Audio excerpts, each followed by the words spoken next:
farmers will have the information on the animals potentially before they even come to the mart. So now what they can do is, in the morning or before the sale, they could access the Mart Tracker from home.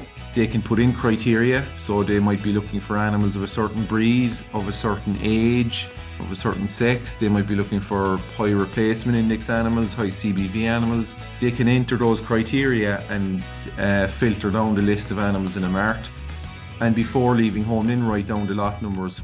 Hello and welcome to The Beef Edge, the Teagasc beef podcast for all your latest news, information and advice for Irish beef farmers.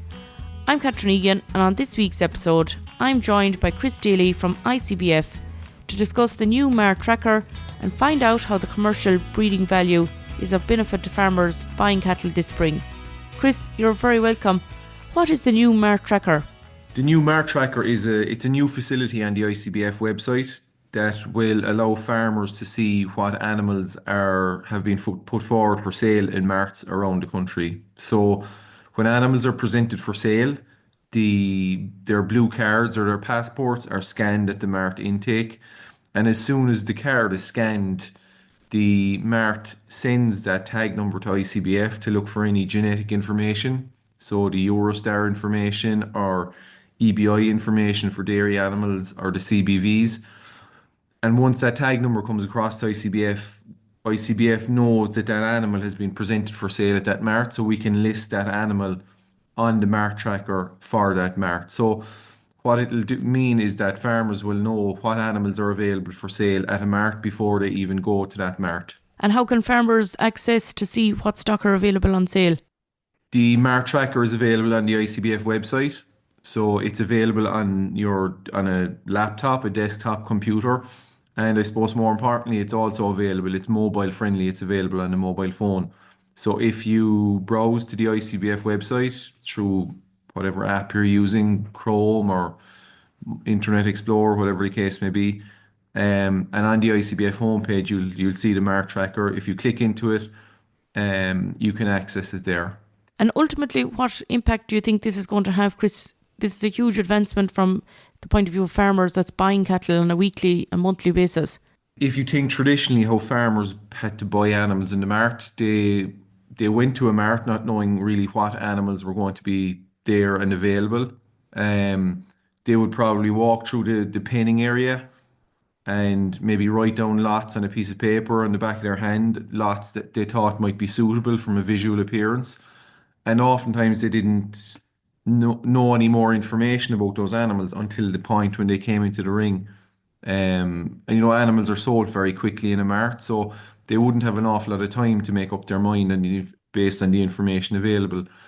So what this will do is the farmers will have the information on the animals potentially before they even come to the mart. So now what they can do is, in the morning or before the sale, they could access the Mart Tracker from home. They can put in criteria, so they might be looking for animals of a certain breed, of a certain age, of a certain sex. They might be looking for high replacement index animals, high CBV animals.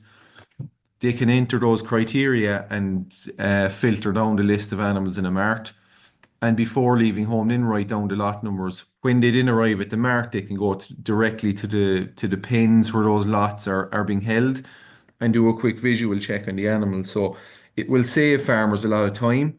They can do their homework, before leaving home, which means they don't have to, make decisions very quickly around the mart ring when the information comes up on the board.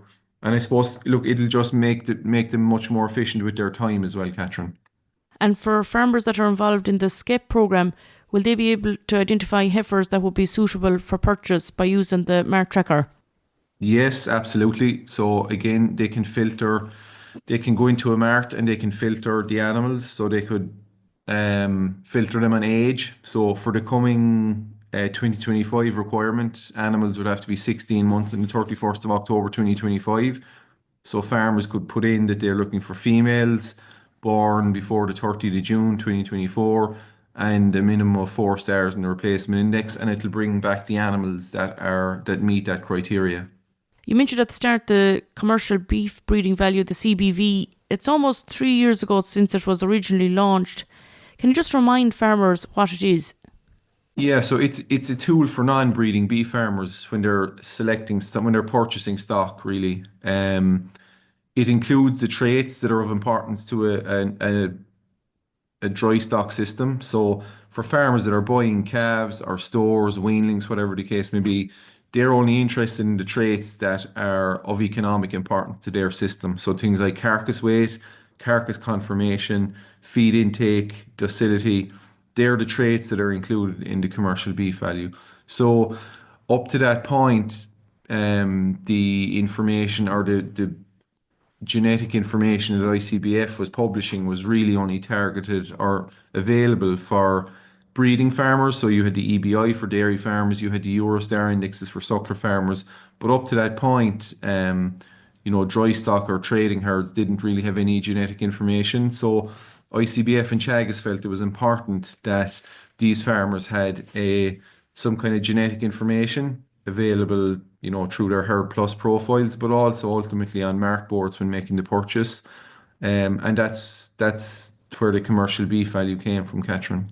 And what's considered a good commercial beef value, Chris? That very much depends on the animal type. So we did put star ratings on the CBV just as a guide for farmers to tell them where an animal ranked at a given figure.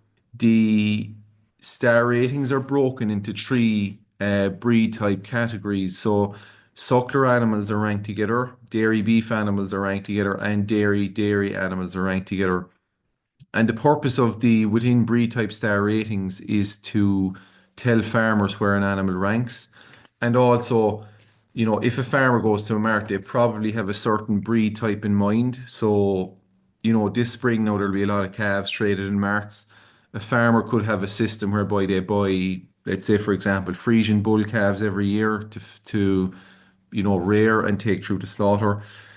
If we only had a crossbreed stars, all of the dairy males would be showing up as one star, and that farmer would probably say, well, look, I know in comparison to dairy beef and to suckler animals, these Frisian bulls are all, ranking low, but I want to know within that population of Frisian bull calves, what is a good figure and a bad figure. So, for example, on the current evaluation, Frisian bull calves, a CBV of €24 and above would make it a 5-star animal. So that would be the top 20%. On the dairy beef, a figure of €130 or above would be 5-star.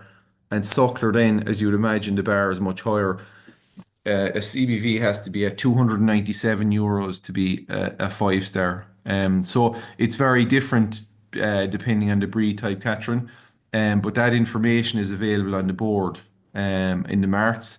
And also, if farmers are buying animals directly off farm, the person selling the animals can provide them with that information as well.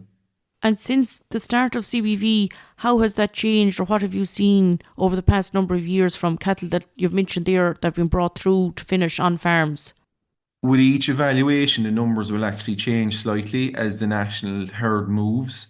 Um, what we have been seeing is that, the suckler herd has actually been increasing steadily since CBV came out. So, the figure to be a 5-star, back when the CBV came out first might have been 270 or €80, and it's now nearly €300.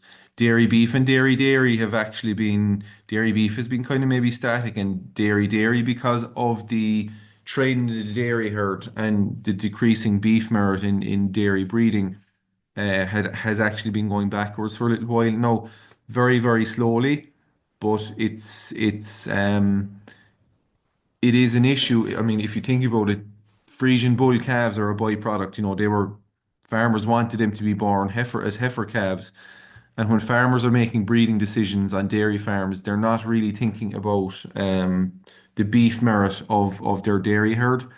When they're using dairy beef bulls, yes, they will be thinking of the beef merit, but it's very hard to change or to I suppose arrest that decline in the beef merit of the dairy herd because farmers are pushing for more efficiency, maybe a slightly smaller cow, and the game is as small a cow as possible with producing as much milk solids as possible.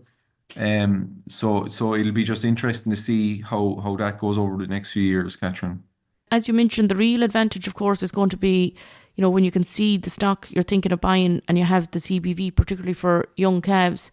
How is it possible for farmers that are buying calves from farm to farm, or maybe that they've already stock now in sheds, to see what the CBV of those stock are?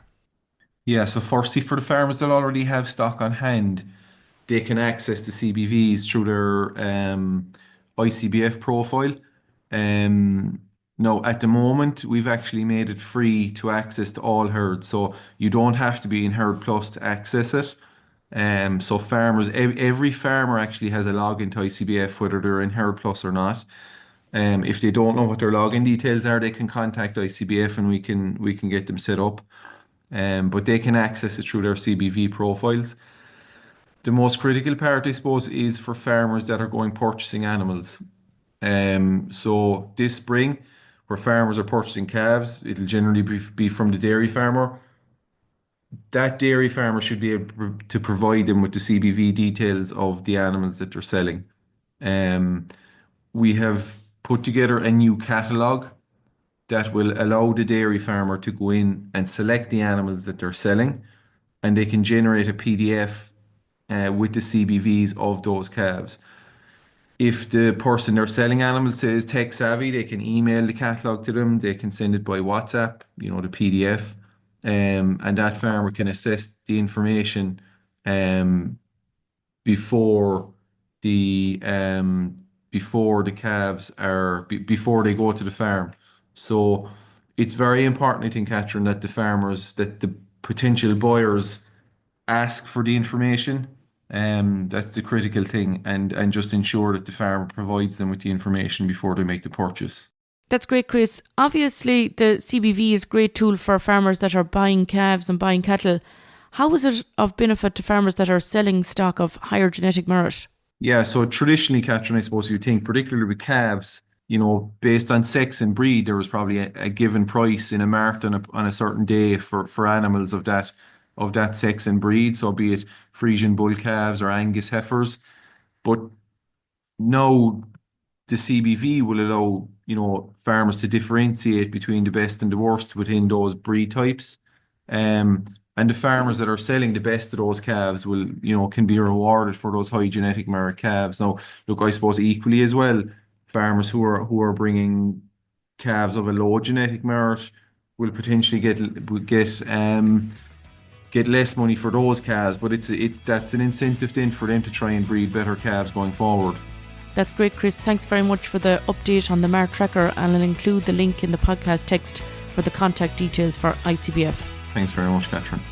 You can catch up on all other shows and interviews from the Beef Edge podcast on the Teagasc website at teagasc.ie, or you can listen on Apple and Google Podcasts as well as Spotify.